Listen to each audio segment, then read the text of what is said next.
जी, अस्सलाम वालेकुम। उम्मीद है कि आप तमाम दोस्त खैरियत से होंगे।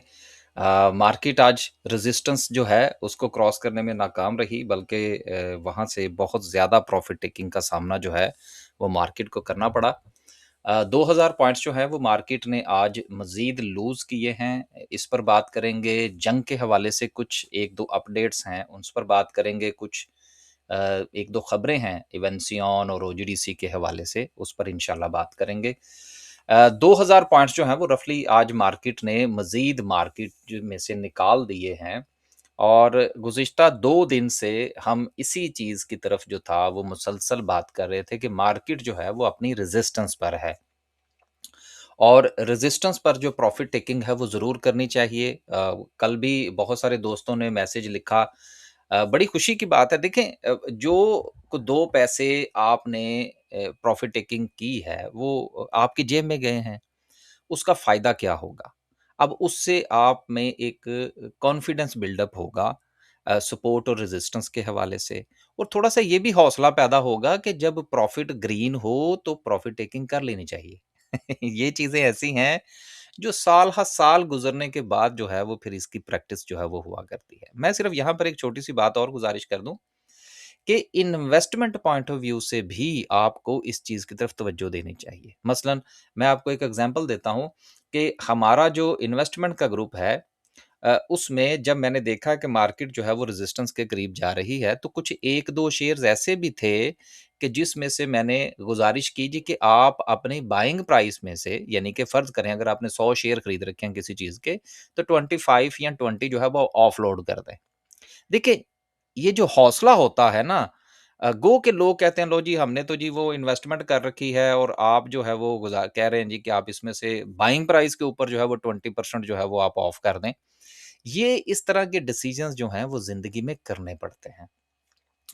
अगर आप ये इस तरह के छोटे-छोटे से डिसीजन नहीं करेंगे, मिसाल के तौर पर अगर आपने ट्रेडिंग पॉइंट ऑफ व्यू से काम करना शुरू किया और आप स्टॉप लॉस नहीं लेंगे या प्रॉफिट टेकिंग का वक़्त आएगा तो प्रॉफिट टेकिंग नहीं करेंगे, तो उसका आने वाले वक़्त के अंदर जो है वो आपके पोर्टफोलियो के ऊपर प्रेशर आएगा, ख़ास तौर पर जहाँ पर इस वक़्त मार्केट मौजूद है और जिस तरह से इंटरनेशनली हालात इस वक़्त चल रहे हैं। बाकी आपको पता है हर रोज़ ही हम इस चीज़ के ऊपर जो है वो कोई 1-2 मिनट लगाने की कोशिश करते हैं, यही चीज़ है।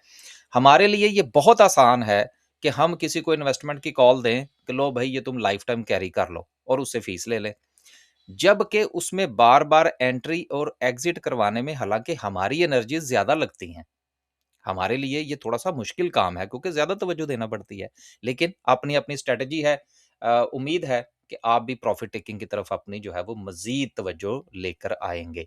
2000 पॉइंट्स की कमी के साथ अगर हम सर्किट ब्रेकर की बात करें तो माशाल्लाह से आज भी जो है देखें, अब 23 कंपनीज़ जो हैं वो अपर कैप में आपको नज़र आ रही हैं और इसमें काफ़ी चांसेस हैं कि आप इस ये बहुत सारी कंपनीज़ ऐसी हों शायद जिसके बारे में आपकी ये राय हो कि यार ये कौन-कौन सी कंपनीज़ अपर कैप हो गई हैं।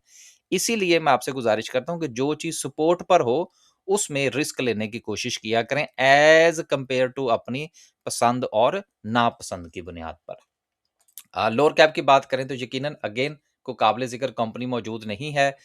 खबरों के हवाले से जो ईरान और अमेरिका के दरमियान जो मामलात चल रहे हैं, अब बेसिकली चूँकि देखिए मैं गुज़िश्ता काफ़ी अरसे से बल्कि हर रोज़ ही जंग के ऊपर जो है वो बात कर रहे हैं, तो मैंने अभी चंद दिन पहले भी आपसे यही गुज़ारिश की थी कि हमारे पंजाबी में कहते हैं ये ईंट खड़क्का जो है ना ये लगा रहेगा। ये सिलसिला इसी तरह से चलेगा क्योंकि अमेरिका ने अगर बिलियंस ऑफ डॉलर खर्च किए हैं तो वो इसलिए तो नहीं किए कि उसने ईरान के 300 अरब डॉलर वापस करने हैं।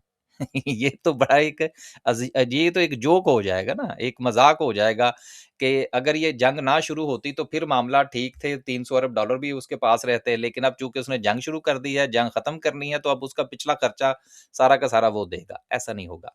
तो ये मामलात जो हैं ये खींचातानी चलेगी। लेकिन हो सकता है कि शायद हमें कोई फुल फ्लेज वॉर जो है वो दोबारा देखने को ना मिले। ये पीस टॉक का सिलसिला कभी चलेगा, कभी नहीं चलेगा, कभी मामलात आगे बढ़ेंगे, कभी नहीं बढ़ेंगे। अपने आप को इस चीज़ की आदत डालिए। आगे चलते हैं जी, क्योंकि अभी मेरे पास कोई खबर नहीं है इसके हवाले से। वीकेंड पे दोस्तों से राब्ता करूँगा तो कोई नई खबर जब हाथ लगेगी तो हो सकता है ड्यूरिंग द वीकेंड कोई वीडियो में बात कर लें या फिर इंशाल्लाह मंडे को इस पर बात करेंगे। अगली खबर जो है वो एवियन के हवाले से है, जिसको बड़े अच्छे प्रोजेक्ट्स जो हैं वो मिडल ईस्ट में से मिले हैं और 11 मिलियन की इसकी एस्टिमेशन है कि इसकी मुमकिना तौर पर इसको जो है वो मिल सकते हैं। लिहाज़ा इसी की बुनियाद पर आज आपने एवियन के अंदर जो है वो बहुत बड़ा कमबैक देखा, बहुत अच्छा वॉल्यूम देखा और फिर ये अपर कैप भी हुआ। अगली खबर जो है वो ओजीडीसी के हवाले से है, जिसने अपना स्टेक जो है वो इंक्रीज़ किया है कादरपुर फ़ील्ड के अंदर। अ, उसकी वजह क्या है? वजह ये है कि हम आहिस्ता-आहिस्ता जो है, चूँकि ये ओजीडीसी, पीपीएल या एक्सप्लोरेशन के हवाले से जितनी भी खबरें आती हैं, उसमें मेरा मौक़िफ़ सिर्फ़ एक ही है कि आने वाले दिनों के अंदर जो है, वो बहुत ज़्यादा एक्सप्लोरेशन जो है वो मज़ीद हमें देखने को मिलेंगी और ओजीडीसी के हवाले से बहरहाल ये एक मज़ीद पॉज़िटिव न्यूज़ है, क्योंकि उसने मज़ीद जो है वो अपना स्टेक बढ़ाया है। अगली खबर जो है वो एंग्रो के हवाले से है, जिसका हम कल भी ज़िक्र कर रहे थे और अब मज़ीद जो है इसकी जो ती 30 साल के लिए जो इसके राइट्स हैं वो सिक्योर हो गए हैं। लेकिन अभी तक जो मुझ तक इत्तलात पहुँची थी कल तक की, वो मैंने आपसे गुज़ारिश कर दी थी कि कमेटी के अंदर इस चीज़ का फड्डा पड़ गया था कि जी आपने इसकी दोबारा से पेपरा रूल्स जो हैं उनको आपने वॉयलेट किया है और इसकी दोबारा से आपने बिडिंग क्यों नहीं करवाई। लेकिन खबरें यही हैं, जो अभी लिखी हुई खबर भी हम पढ़ रहे हैं कि जी ये मामला पाया तकमील को पहुँच गया है। अगर तो ये पहुँच गया है जिस तरह से कि खबर में लिखा हुआ है, तो फिर यकीनन ये एंग्रो के लिए एक पॉज़िटिव न्यूज़ है। लास्ट पे जो है जो इस वक़्त फ़ॉरेन कंपनीज़ पाकिस्तान के अंदर काम कर रही हैं, उन्होंने 10 महीने के अंदर $2 अरब प्रॉफ़िट्स जो हैं, वो पाकिस्तान से लेकर गई हैं। देखने में लगता है कि $2 अरब पाकिस्तान में से निकल गए, लेकिन ऐसा नहीं होता। ये चीज़ें जो हैं, ये प्रोसेस का हिस्सा होती हैं और इसका इकोनॉमी के ऊपर कोई नेगेटिव इम्पैक्ट नहीं आता, क्योंकि इससे कॉन्फिडेंस बिल्डिंग होती है। अगर कॉन्फिडेंस बिल्डिंग जारी रहेगी तो मज़ीद फ़ॉरेन इन्वेस्टमेंट के आने के चांसेस होते हैं। तो ये कहना कि जी $2 अरब निकल गए और पाकिस्तान के ज़र-ए-मुबादला के ज़खायर के ऊपर जो है वो प्रेशर आ जाएगा, बिल्कुल ऐसी कोई बात नहीं है।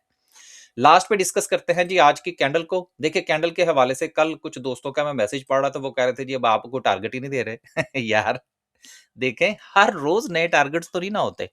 और मैंने कल भी यही गुज़ारिश की थी कि 2 दिन से मार्केट जो है वो अपनी रेज़िस्टेंस पर है, लिहाज़ा अभी फ़िलहाल हम इसके ऊपर मज़ीद कोई बात नहीं कर रहे जब तक कि ये अपनी कोई नई चाल नहीं बनाती। तो नई चाल अब उसने बनानी शुरू कर दी है।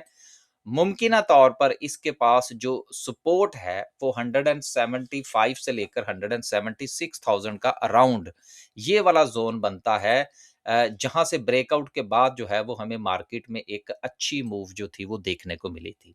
एक बात।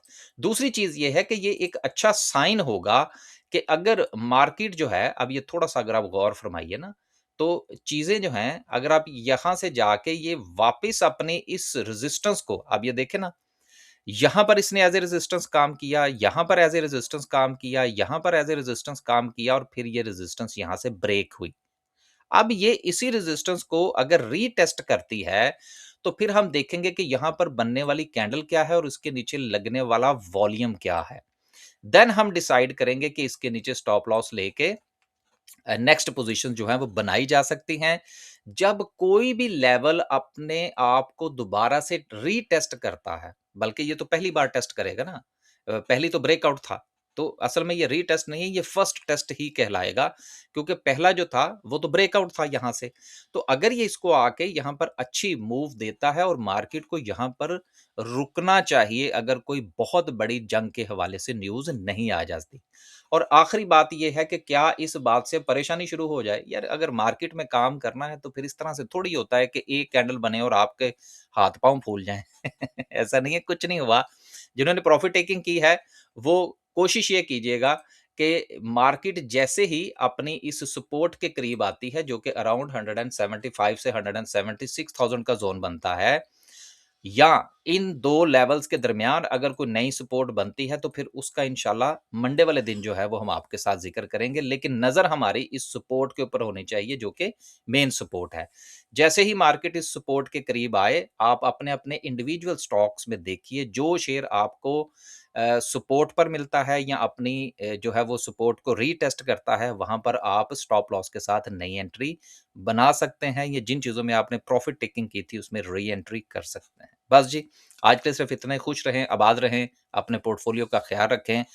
स्टॉक मार्केट में बाय सेल की आदत डालिए, स्टॉप लॉस के साथ अगर आप ट्रेडर हैं। अगर इन्वेस्टर हैं, तो फिर अच्छे लेवल्स के ऊपर कुछ ना कुछ प्रॉफ़िट टेकिंग ज़रूर करें। आपके मैसेजेस जो मिलते हैं, उसी से हमें पता चलता है कि आप किस तरह से काम कर रहे हैं। मज़ीद मैसेजेस ज़रूर कीजिएगा और बताइएगा कि अब जो है वो क्या आपकी नज़र अपने उसी शेयर्स के सपोर्ट लेवल के ऊपर है या अभी आप डर गए हैं जो आज की कैंडल बनी है। ये ज़रूर बताइएगा, फिर इंशाल्लाह नेक्स्ट वीक जो है उसको डिस्कस करने की कोशिश करेंगे। इजाज़त दीजिए जी। अल्लाह हाफ़िज़।